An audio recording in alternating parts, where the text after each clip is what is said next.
The Kengan series can get surprisingly brutal at times. We have seen people split in half with a katana. We have seen a person get ripped apart by bare hands in Kengan Omega alone. Kengan Ashura has many moments of brutality considering the Annihilation tournament allowed killing. The fight between Meguro and Mutemba. Julius ramming Wakatsuki's head to a wall, dragging half of his face all the way through the arena, ripping apart his skin. The writing in this series can get pretty hardcore, but that's not what I'm talking about when I say that this fight is the darkest fight. Naiden versus Ryuki is a philosophically charged fight. It challenges the morality of the characters and us as the readers, and is a lot more blunt about the reality of change. I find it very fascinating that right after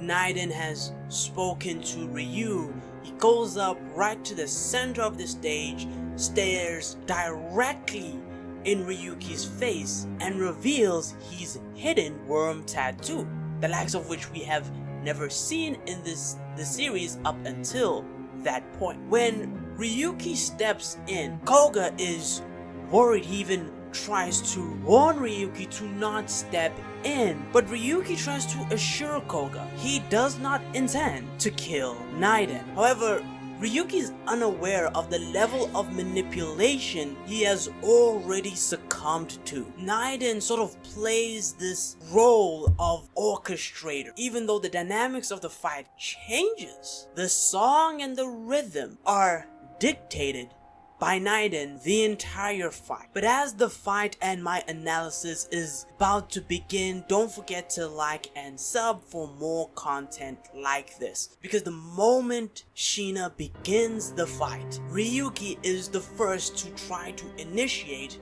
an attack. He charges in only to be met with a boot to the face by Naiden, who manages to tackle him right before he was able to properly recover. And in the speed of the moment, Naiden manages to sweep, flipping Ryuki over, with Ryuki attempting a counter by using the momentum that he just got from Naiden's flip to try to kick him, but Naiden already sees that coming as he blocks. Ryuki's counter is useless and he retreats. That brief exchange for Ryuki spells disaster for him, because none of the normal tricks he has used in this fight are going to work. The dynamic of this fight at this point almost seems to set up Naiden as the superior opponent, as the wall that must be conquered. But that is where you would make a very big mistake, because the real danger is actually Ryuki's own strength. See, before this fight even started, way back in chapter 40, after Ryuki's fight with Okoya, Ryuki has admitted to the gravity of the things that he had done. Previously, before this point, he would view the worm members and even other people as things that he can actually kill. In fact, he talks about how his grandpa said the worms were like bugs and killing them was like squishing a bug. And so with that type of mentality, Ryuki was able to kill someone with relative ease. But after being confronted about the morality of what he has done, Ryuki admits to the guilt and weight behind it, and with that sets out to change from doing that. But with an opponent like Naiden, who specifically wants Ryuki to tap in to how Ryuki was, with the strength and cunningness to bring those characteristics out of Ryuki, collapse seems like it's going to be inevitable. And the first layer that Naiden picks apart from Ryuki's morality and philosophy, as Naiden discovers that the main reason Ryuki kills the worm members was because of Gayamukaku. If he isn't killing worm members anymore, does Ryuki actually think his grandfather is wrong? Does he no longer trust his grandfather? When Naiden does this, we see the first shift in this fight. Naiden was more or less dominating towards the beginning, but at this point, Ryuki is putting up much more of a fight. The counters that did not scratch Naiden now touch him. But Naiden calls this type of strength that Ryuki is displaying right now as messy. Even though it is stronger, this shows that what Naiden had said is true.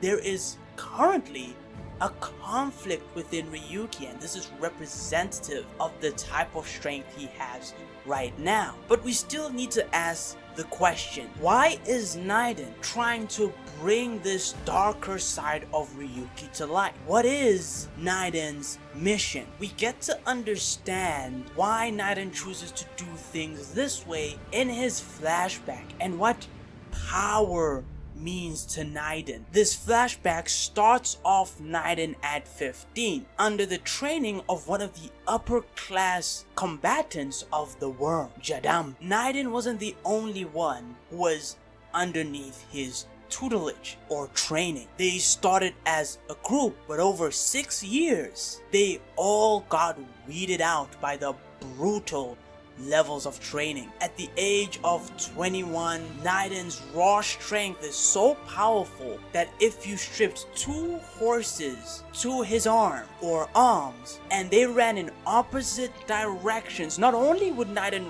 rip apart, he would stay still for a prolonged period of time. In fact, the horses will run out of stamina first, and right after Janemba has Naiden stop, he is put right after this to his final test. This test is a fight against him, his master. Naiden not only defeats his master, he kills him. With this newfound strength, he succeeds his master through death and is promoted even above him as a direct subordinate, not just a high level combatant. And with that, we see a clear pattern in what Naiden is trying to do here. The Omega, what Ryuki is supposed to be in the eyes of the worm, is a symbol of power, of the connector. And so whether Ryuki likes it or not, Naiden's plan is to have Ryuki succeed him. To prove the Omega's strength, his power, Naiden must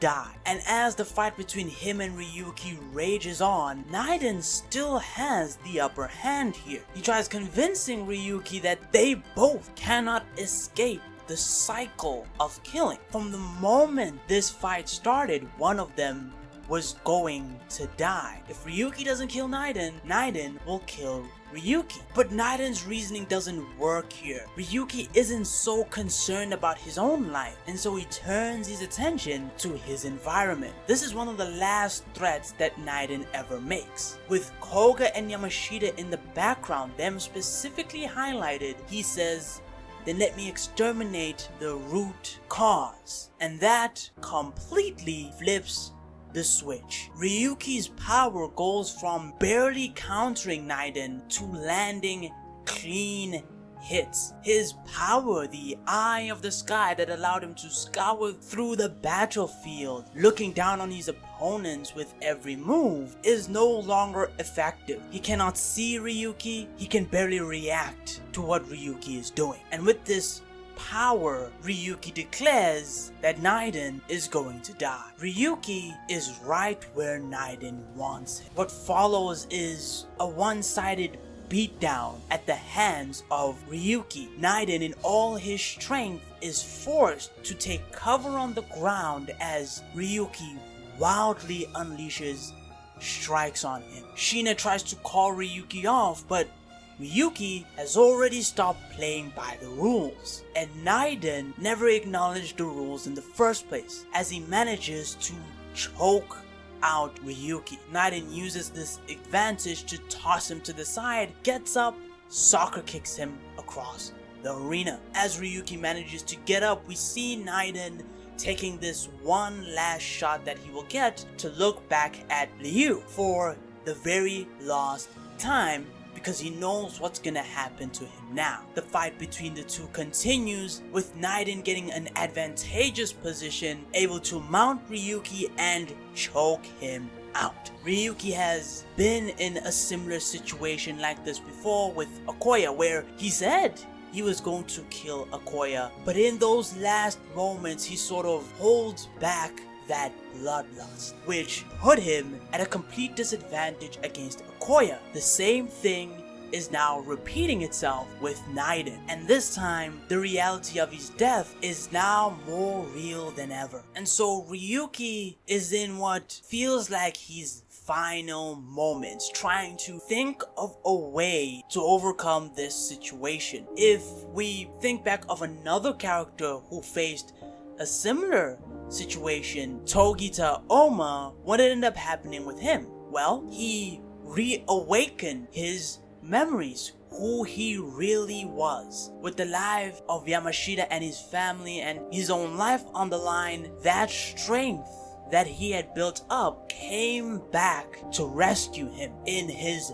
darkest moment. But unlike Oma, who is a fighter at heart, Ryuki is not that. Ryuki is a killing machine. Killing machine crafted by Gaio Mukaku. We see Ryuki's mind rush to a moment he had shared with his grandfather and the promise he made to him to exterminate all the worm. And with that, a lesson on how to kill someone. The technique is actually part of the Gaio style Iron Clan used on his hand to tighten the muscles around his finger. With a closed fist and his thumb out, this would allow Ryuki to puncture another human being. And with a black background, Ryuki does just that. He plunges his hardened thumb into the neck of Naiden, and with that, his power is proven. Naiden acknowledges Ryuki and his power, forcibly following through with the attack as Ryuki had hesitated. Even while his thumb was piercing through Naiden's neck, he still wasn't trying to kill him, but Naiden was good as dead at that point. With Naiden's mission accomplished, he connects Ryuki to the vision that the worms see for the Omega. Ryuki has lost the official battle, but he's also lost the moral battle. His desire to do something different, to not be a killer, matters very little if all he knows is killing. That is the main difference between what happened with Oma versus Ryan and what happened with him and Naiden. This leads to the complete and utter collapse of Ryuki. The guilt and failure are now heavier than ever, because while he killed worm members, at least he could say he didn't know any better. But with Naiden, he at least knew what the right answer was, or at least he thinks he does. Of course, Agito's fight happens after this against Lu Tien, and when Agito wins this fight, he hopes that Ryuki was actually watching his match, because he comes from a very similar background to him. Agito hopes that Ryuki saw that there was a path forward, that he could eventually reach a point where his strength as a fighter would be enough to overcome. However, the sad reality is Ryuki never saw Agito's fight. Instead, what we see is him meeting Kiryu Setsuna. Kiryu Setsuna offers him a way out, but that out sort of includes murder. He goes back to trying to exterminate the worm to protect Yamashita and Koga, no longer as just something that his grandfather Gaiomukaku told him. But this turns out to be the wrong choice. From this moment on, Ryuki's character goes through a regression that will later bite him in the ass. Thank you for watching. Don't forget to like and sub if you like this video and want more analysis content.